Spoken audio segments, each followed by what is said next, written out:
नमस्कार दोस्तों, मैं जीतन द्विवेदी। आप सभी का कुशाग्र इस चैनल पर बहुत बहुत स्वागत है। हमें आज अपना लेक्चर कंटिन्यू करना है।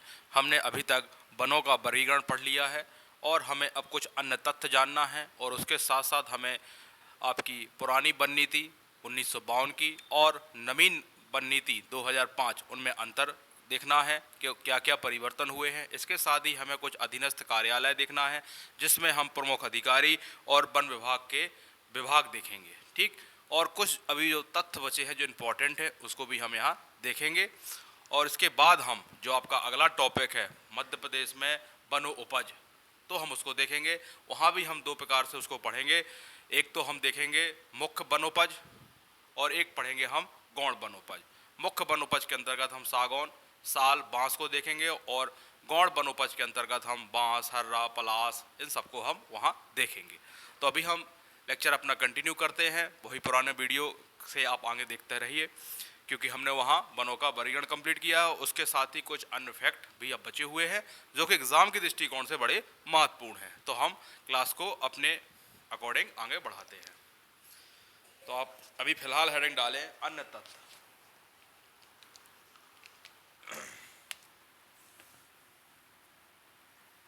अन्य महत्वपूर्ण तत्व, अन्य महत्वपूर्ण तत्व वन विभाग से संबंधित है। पहला तो आप देखेंगे कि मध्य प्रदेश में वन विभाग की स्थापना कब हुई। बड़ा इंपॉर्टेंट फैक्ट है, आपको जानना होगा। तो हम पहला लिखेंगे मध्य प्रदेश में, लिखेंगे आप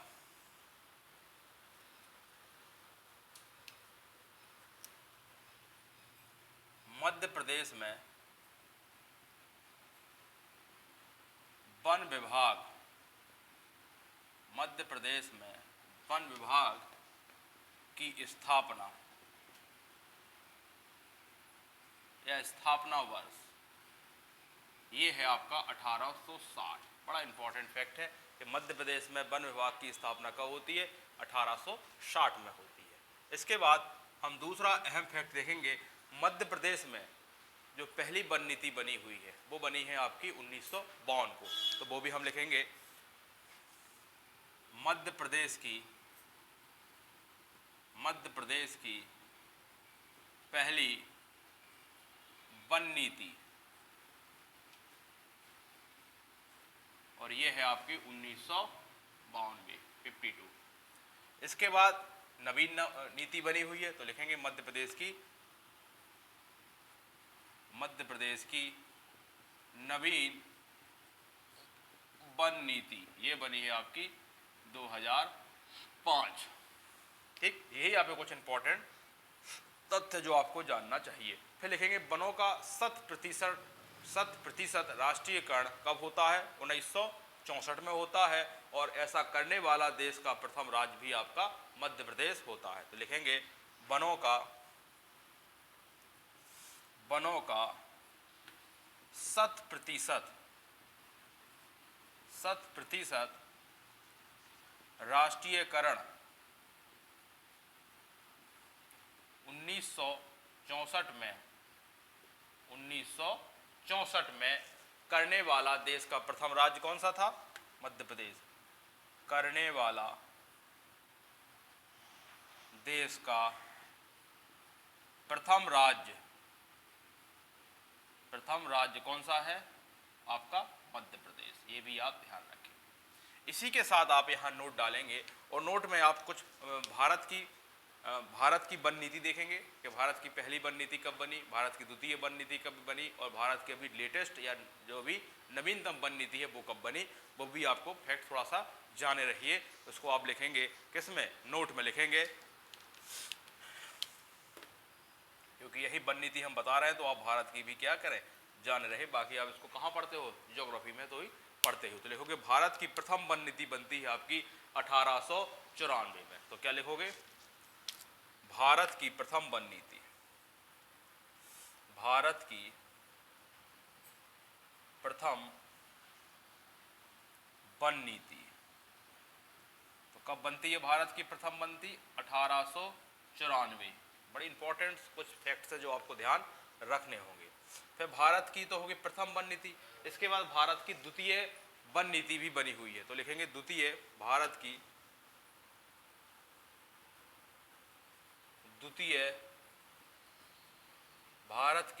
द्वितीय राष्ट्रीय वन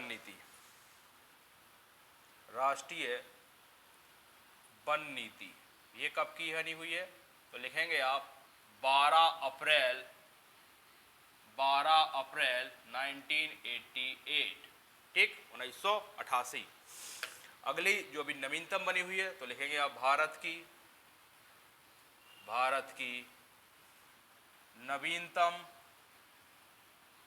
नवीनतम वन नीति, तो ये भी ध्यान रखेंगे, ये 2018 में बनी हुई है और 14 मार्च 2018, तो लिखेंगे 14 मार्च 2018। ये हो गए आपके कुछ इंपॉर्टेंट महत्वपूर्ण तथ्य। ये तो हमने भारत के दृष्टिकोण से लिखा दिया आपको, क्योंकि हमारा एमपी के फॉरेस्ट चल रहा है तो हम इस पर ध्यान रखेंगे। अभी एक फैक्ट और देखना है आपको, भारत में सबसे बड़ा वन वृत्त तो खंडवा वन वृत्त है। इसके साथ साथ भारत में तीन सर्वाधिक बड़े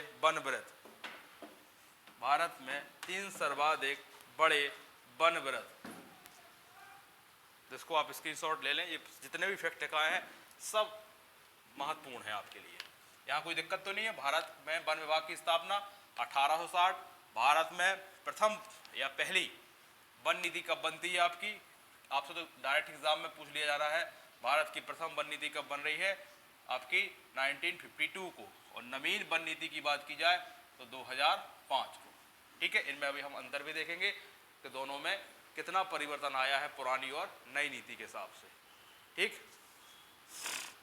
इसको चाहो तो भी और लिख सकते हो आप, 14 अप्रैल 2005, नहीं सॉरी 4 अप्रैल 2005, वैसे तो आप 2005 ही याद रखें। अब हम मध्य प्रदेश में सबसे बड़ा वन वृत्त तो लिखाएंगे, साथ ही सर्वाधिक या तीन सर्वाधिक वन वृत्त भी आपको बताएंगे यहाँ। तो आपका खंडवा है, जबलपुर है, रीवा है, तो सबसे बड़ा तो हो गया आपका खंडवा, इसके बाद आपका जबलपुर और फिर रीवा, क्योंकि अब पहला तो सबको याद है सबसे बड़ा वन वृत्त, अब मान लो उसने 3 लगातार पूछ लिए या दूसरा पूछ लिया, तीसरा पूछ लिया, तो कम से कम आप 3 जाने रहिए।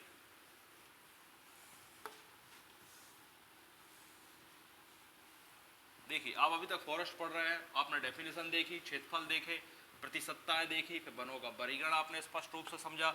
इसके बाद कुछ से आपको महत्वपूर्ण फैक्ट देखने को मिल रहे हैं, यानी आप सिलेबस को बहुत ही सही तरीके से और एक लेटेस्ट डेटा के साथ इसको आप पढ़ते जा रहे हैं।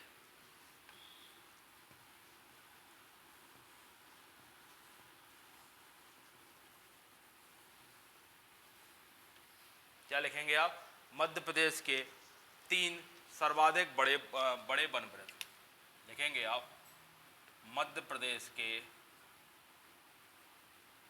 3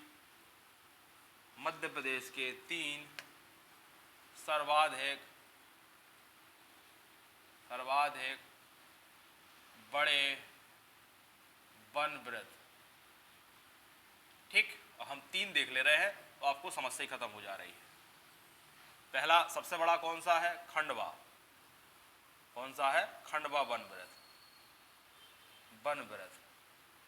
और इसका यदि आपको क्षेत्रफल भी देखना हो तो 9,290.74 वर्ग किलोमीटर, ठीक। दूसरा सबसे बड़ा कौन सा है? तो आपका जबलपुर है। और तीसरा हम देखा जाए तो आपका कौन सा है? रीवा हो गया। तो ये आपके हमने क्या लिखा दिए? मध्य प्रदेश के 3 सर्वाधिक बड़े वन वृत्त आपको ध्यान रखने हैं। इसके बाद हम लिखेंगे 3 सबसे छोटे वन वृत्त, जिसमें होशंगाबाद, इंदौर और आपका बैतूल आता है। इसको भी हम यही इसी में देख ले रहे हैं। मध्य प्रदेश में क्या लिखेंगे हम? अब लिखेंगे हम छोटे वन वृत्त। मध्य प्रदेश में सबसे छोटे वन वृत्त, तो 3 आप यहां देख लें ताकि आपको दिक्कत ना जाए। तो पहला सबसे छोटा कौन सा है? इंदौर है, ठीक। इंदौर के बाद नहीं, आपका पहला है होशंगाबाद, फिर इंदौर है। पहला है होशंगाबाद, फिर आपका इंदौर हुआ, और आपका सबसे तीसरे नंबर पर देखा जाएगा तो बैतूल हुआ। तो आपको 3 याद है, ठीक, वो 3 आपको बड़े भी याद हो गए। अब हम देखेंगे मध्य प्रदेश का सर्वोच्च वन अधिकारी कौन होता है। ये तो आप इसकी शॉर्ट रख लें।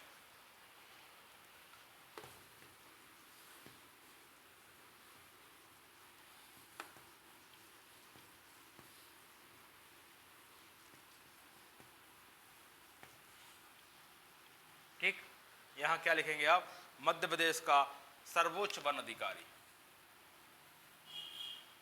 मध्य प्रदेश का सर्वोच्च वन अधिकारी कौन है। ठीक, इसका नाम है प्रधान मुख्य वन संरक्षक। लिखेंगे आप प्रधान मुख्य वन संरक्षक। ठीक, ये हो गया आपका प्रधान मुख्य वन संरक्षक। इसका कार्यालय या मुख्यालय कहाँ है, कार्यालय ऑब्लिक मुख्यालय, ये है आपका भोपाल। और एक पॉइंट और लिखेंगे आप इसी में, ये किस रैंक का अधिकारी होता है, तो इसका दर्जा मुख्य सचिव या डीजीपी रैंक का होता है। तो लिखेंगे इसका दर्जा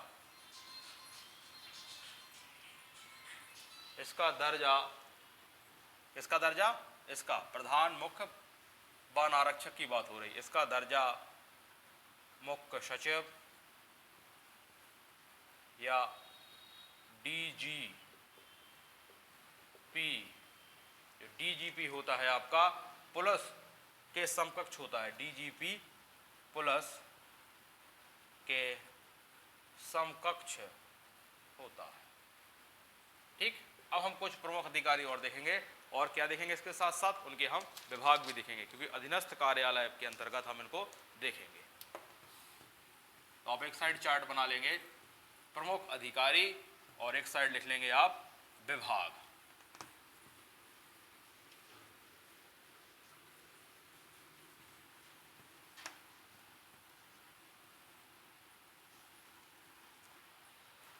अधीनस्थ क्षेत्रीय कार्यालय होते हैं प्रदेश में वन क्षेत्रों को वैज्ञानिक प्रबंधन और वन संसाधनों का संरक्षण एवं संवर्धन क्षेत्रीय स्तर पर गठित प्रशासनिक इकाइयों के माध्यम से किया जाता है। तो ये अधीनस्थ कार्यालय की परिभाषा है, पर आप जो आप एग्जाम के दृष्टिकोण से इंपॉर्टेंट है वो लिखेंगे आप प्रमुख अधिकारी, और क्या लिखेंगे, विभाग का नाम लिख लें आप प्रमुख अधिकारी।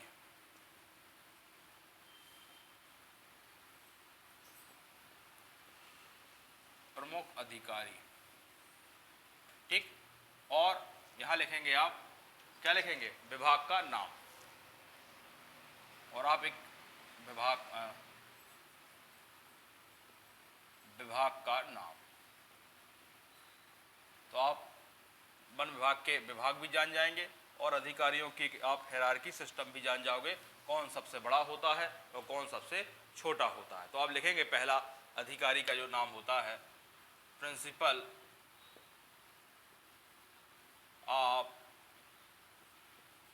Principle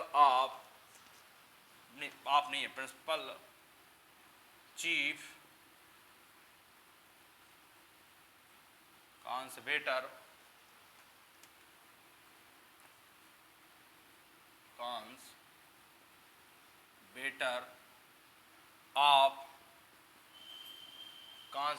of forest. ठीक, और इसको यदि इंग्लिश में देखा जाए तो होता है PCCF।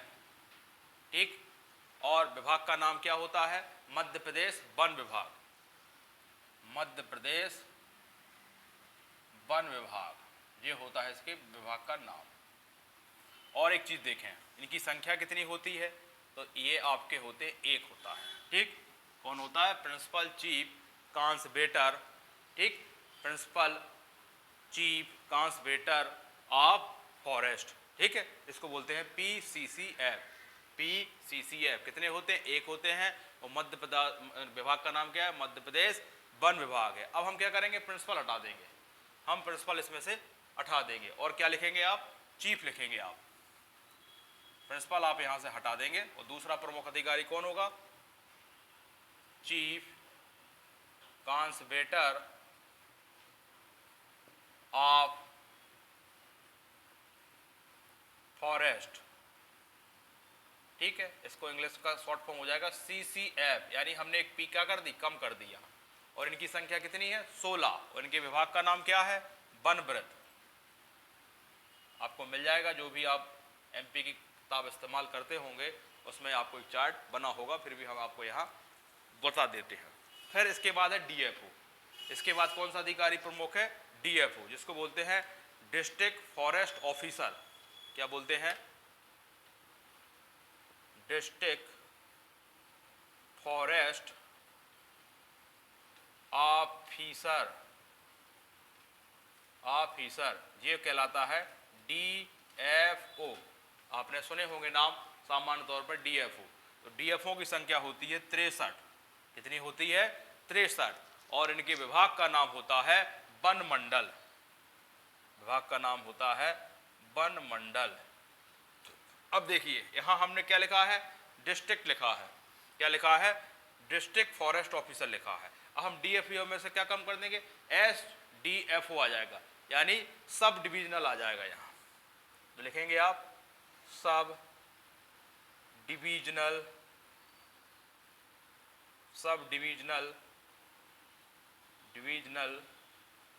Forest, sub divisional forest officer. और इसका मतलब होता है SDFO, और इनकी संख्या होती है 135। इनकी संख्या कितनी होती है? 135। और इनके विभाग का नाम यहाँ वन मंडल लिखा है, वहां हो जाएगा उप वन मंडल। क्या हो जाएगा? उप वन मंडल, ठीक। अब DFO के बाद जो सबसे नीचे का अधिकारी होता है वो तो रेंजर। रेंजर आपने कॉमनली सुना होगा, इसको बोलते हैं वन परिक्षेत्राधिकारी। वन परिक्षेत्राधिकारी, और आप अपनी जो भाषा में जानते हैं लिखेंगे आप रेंजर। कितने रेंजर होते हैं आपके यहाँ? तो आपके यहाँ 473 रेंजर होते हैं, ठीक है। और इनके विभाग का नाम होता है वन परिक्षेत्र। क्या होता है? वन परिक्षेत्र, ठीक। रेंजर के बाद आपने सुना होगा डिप्टी रेंजर, इसको बोलते हैं उपवन क्या लिखते हैं इसको? आप हिंदी में भी जाने रहिए, उपवन परिक्षेत्राधिकारी तो क्या बोला जाता है? Deputy ranger. डिप्टी रेंजर भी आप कहीं सुना होगा आपने जनरल कॉमन नामों में। और इनकी संख्या कितनी होती है? 1871 होती है। इनकी संख्या भी ध्यान रखेंगे। और इनका विभाग होता है, यहाँ लिखा था वन परिक्षेत्र, वहां लिख देंगे उप वन परिक्षेत्र। याद करने में भी बड़ा आसान है, उप वन परिक्षेत्र, ठीक। अब आखिरी में कौन बचता है इनका सबसे छोटा अधिकार कर्मचारी? वन प्रहरी, जिसको आप फॉरेस्ट गार्ड बोलते हैं। वन प्रहरी, इसी को आप क्या बोलते हैं? Forest guard. इनकी संख्या कितनी होती है? इनकी होती है 8286। 8286। और ये आपने सुना होगा वन बीट बोलते हैं कि ये हमारी बीट है, वन बीट, ठीक। इनका विभाग का नाम क्या है? वन बीट। ये हो गया क्या? हमने कुछ अधिकारी, इनका सिस्टम देखा जाए तो नीचे से ऊपर की तरफ बढ़ता है।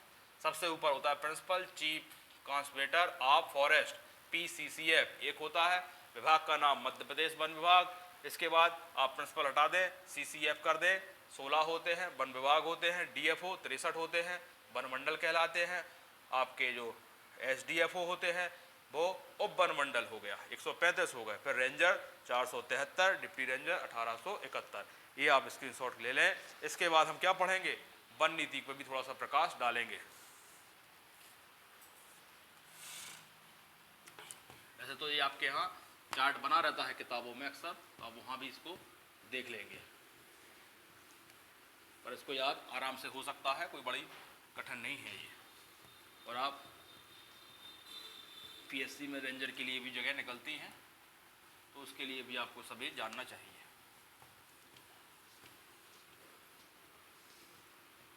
जैसे किसी ने कहा डीएफओ, तो कौन बड़ा है, रेंजर बड़ा है कि डीएफओ? तो आपको जब पढ़े रहेंगे तभी तो आपको पता होगा। अब देखेंगे हम क्या मध्य प्रदेश की वन नीति 1952 और नवीन नीति, इन दोनों को हम थोड़ा सा देखेंगे यहाँ। इसको आप हटा दें, महत्वपूर्ण तत्व तो नहीं चल रहे हैं अब, क्योंकि अब तो अपन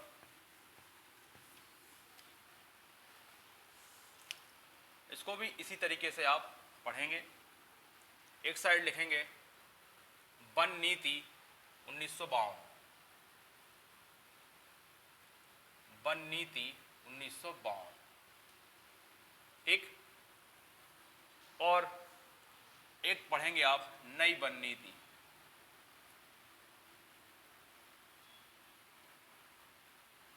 2005। क्या अंतर आया? पहले क्या होता था 1952 वाले में, जो आपकी वानिकी का मुख्य उद्देश्य राजस्व प्राप्ति होता था। शुरुआत में क्या होता था, वानिकी का जो मुख्य उद्देश्य होता था, जो भी जंगल से हमें स्रोत मिलते थे, या स्रोत नहीं सॉरी, जो भी हमें संसाधन या संपदा मिलती थी, उसका प्रमुख उद्देश्य क्या होता था, राजस्व प्राप्ति होता था। अब 2005 की जो नीति बनी, उसमें इसको हमने राजस्व प्राप्ति को क्या कर दिया, गौण कर दिया। और मेन में क्या रखा, हमने देखा वनों का संवहनीय विदोहन हो, है ना, पर्यावरण संरक्षण हो, और वन आश्रित, जो आपके वन आश्रित समुदाय की, जो वनों में कुछ लोग निवास करते हैं जनजाति, उनकी मूलभूत आवश्यकताओं की पूर्ति हो, और उनके रोजगार का कैसे सतत विकास किया जा सके, जो वहाँ लोग जंगल में रहते हैं। तो यानी पहले क्या था, राजस्व प्राप्ति मुख्य उद्देश्य था, वनों काटो बेचो, ज़्यादा से ज़्यादा क्या हो, प्राप्त हो राजस्व प्राप्ति। अब वो गौण किया गया है, और ऐसा नहीं है कि उसको खत्म किया गया, पर अब ऐसा नहीं कि अनाधुंध हो। तो यही चीज़ें को फर्क पड़ा है।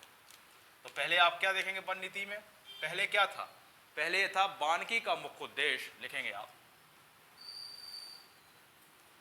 वानिकी का मुख्य उद्देश्य राजस्व प्राप्ति था, राजस्व प्राप्ति था।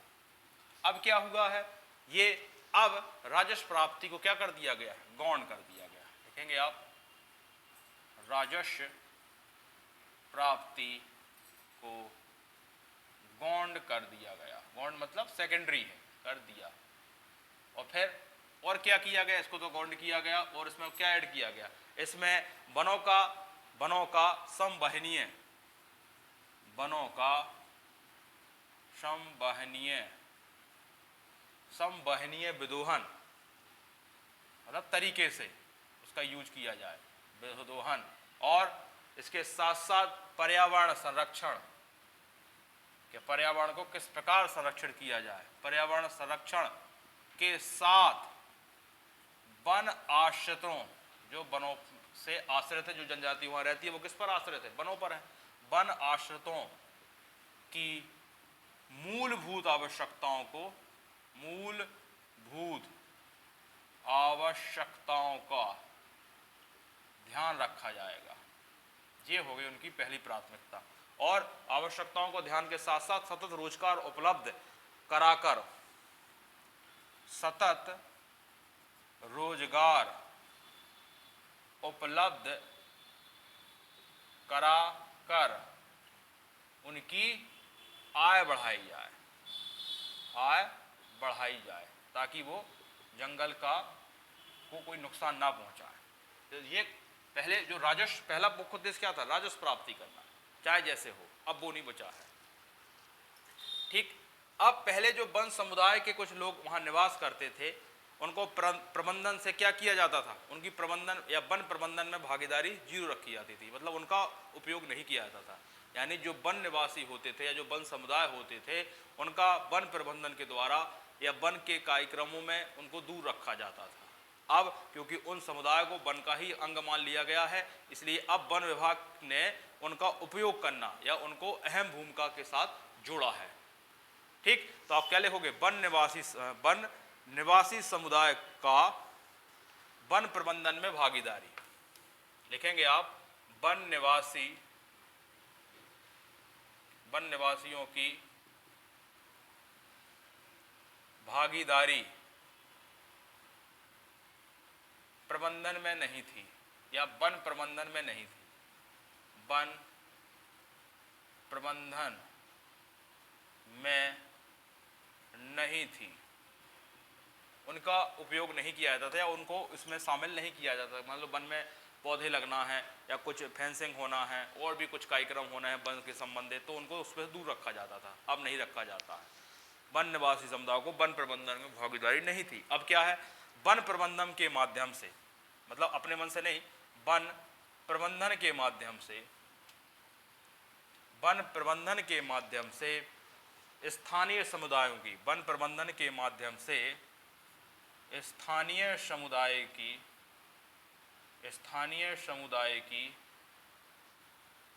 सक्रिय भागीदारी सुनिश्चित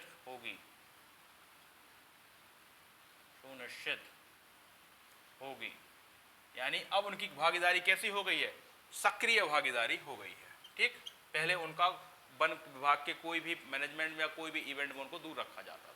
ठीक, अब क्योंकि उनको वन का अंग ही माना गया है, इसलिए अब उनकी सक्रिय भागीदारी सुनिश्चित की गई। आप समझे दोनों चीजें, पहले राजस्व प्राप्त उद्देश्य था, बाद में नहीं बचा।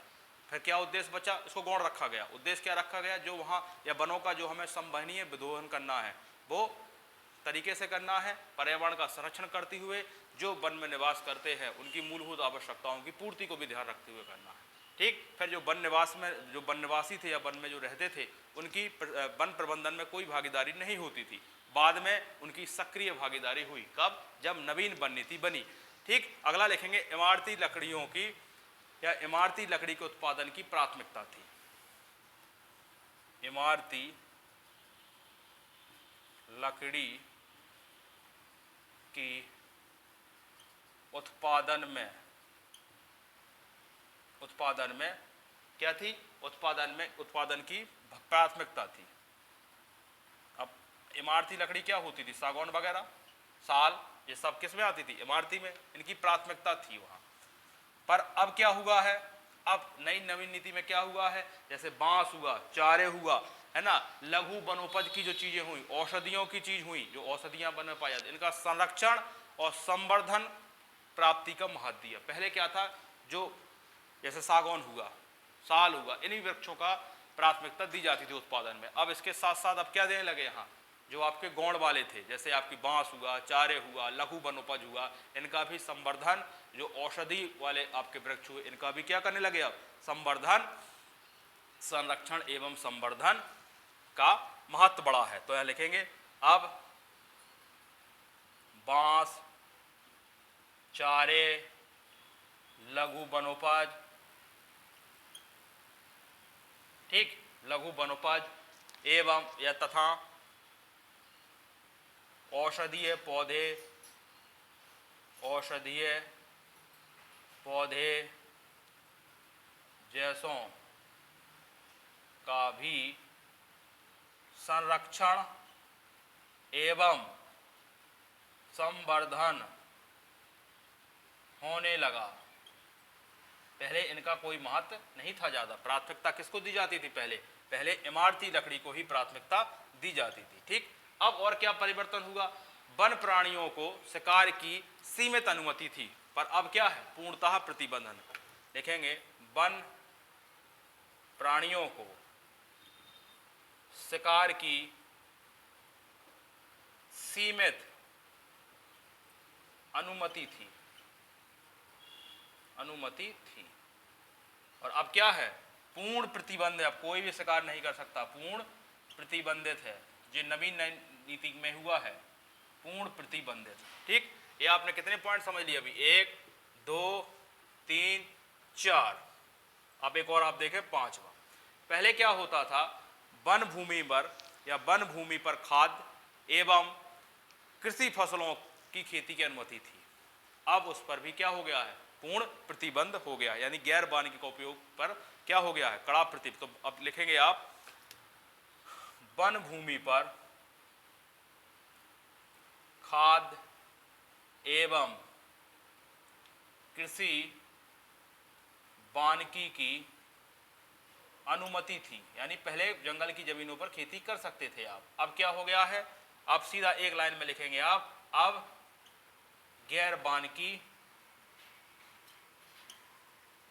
प्रतिबंधित है। मतलब अब वहां आप खेती वगैरह इस टाइप का कोई भी काम वहां नहीं करेंगे कि जहां खाद भी डालें और वन की प्राकृतिकता को खत्म करें। अब हमने 5 पढ़ लिए हैं, 2-3 और देखते हुए हम इसको क्या करें, कंप्लीट करेंगे। बाकी आपको इसमें के बारे में ज़्यादा जानना है। हम केवल आपको क्या दिखाना चाह रहे हैं, यहाँ चीज़ें बदली हैं। जैसे यहाँ आपने देखा कि पहले वन निवासियों को शिकार करने की अनुमति थी, बाद में क्या हुआ, पूर्ण प्रतिबंध हुआ।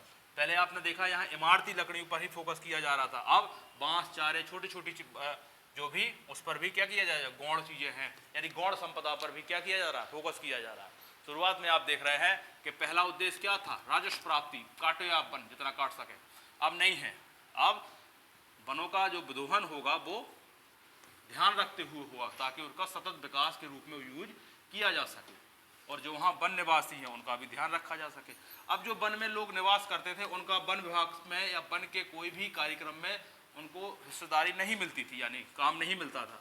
बाद में क्या देखा आपने, उनको सक्रिय भागीदारी आपको देखने को मिली है।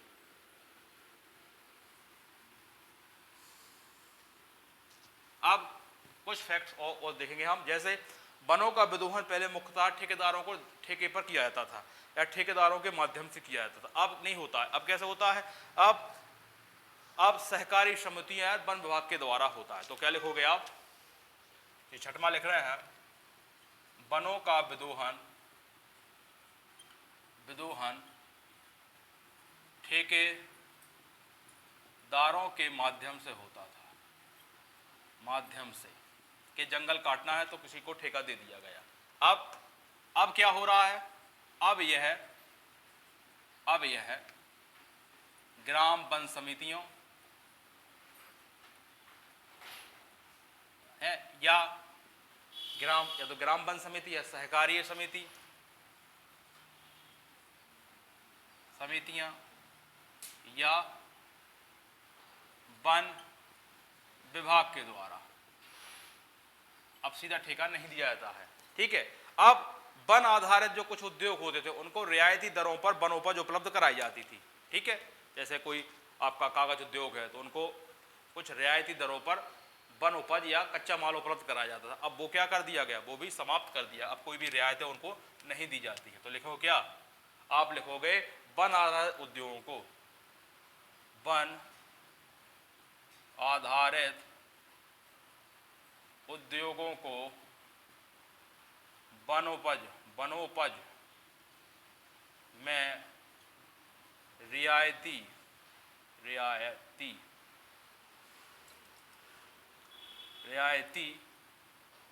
दर दी जाती थी, यानी कुछ कम पैसों में उनको वनोपज उपलब्ध कराई जाती थी। अब क्या है, अब नहीं है, ठीक, अब नहीं है, अब ये चीज नहीं बची है।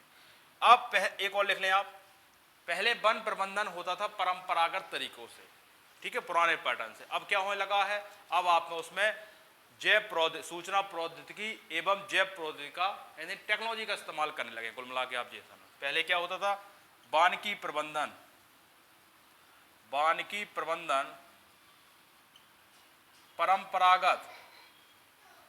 परंपरागत तरीके से होता था। अब कैसा होने लगा, अब होने लगा है आपका सूचना प्रौद्योगिकी एवं जैव प्रौद्योगिकी, यानी नई नई टेक्नोलॉजी के माध्यम से वनों का क्या किया जा रहा है, प्रबंधन किया जा रहा है। तो आप लिख लेंगे सूचना प्रौद्योगिकी एवं जैव प्रौद्योगिकी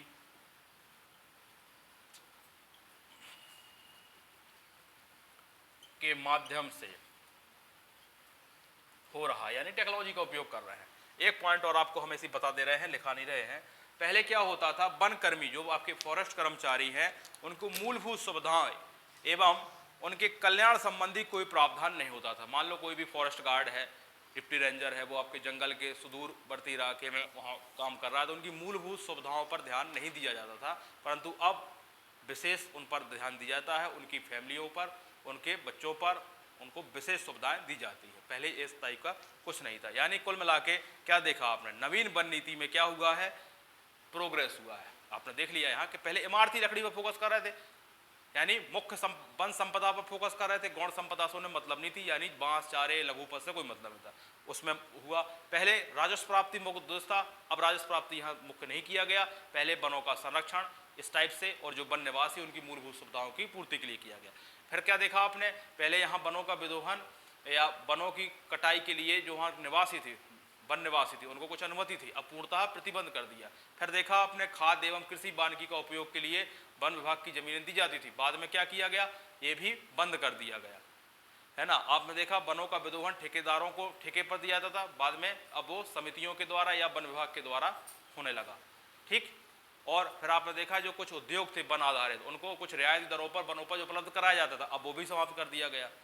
पहले जो टेक्नोलॉजी, पहले परंपरागत तरीके से वन का प्रबंधन होता था, अब क्या होने लगा, उसमें टेक्नोलॉजी का यूज होने लगा। बस यही कुछ अपडेट आप ध्यान रख लेंगे दिमाग में, तो आपको चीज़ें याद होने लगेंगी। अब जो हमारी अगली क्लास होगी वो मध्य प्रदेश की वन संपदा को हम देखेंगे। आज के लिए धन्यवाद।